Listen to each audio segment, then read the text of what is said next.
આમ નિરાશ ના થાવ, આ વર્ષે નહીં તો આવતા વર્ષે કપાસ સારો થશે એવી એક આશા લઈને હાલો કે આપણા જ હિંમત હારી જશે।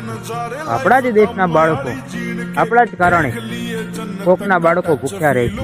સાચી વાત છે મારા દીકરા, પણ આપણે જ બીજા માટે સારું વિચારીએ છીએ, એ જ લોકો આપણા માટે ખરાબ કેમ વિચારે? આપણા જ કપાસનો ભાવ 1000 લઈને 1100 આ બધા આપણા જ દેશના, તો આપણા જ કપાસનો ભાવ બીજા કેમ કરે છે? એટલે જ આ દેશનો કિસાન હજુ પણ એ જ ગરીબીમાં જીવે। સાચી વાત છે ડોહા, કેમ કે આપણે જ નાના માણસો છીએ, એટલે જ દેશનો કિસાન અને બોર્ડર ઉપર રહેલો જવાન એક પરસેવો પાડે અને બીજો દેશ માટે શહીદ થાય છે। ડોહા ચાલો, આ દેશનો એક દીકરો ભૂખ્યો ના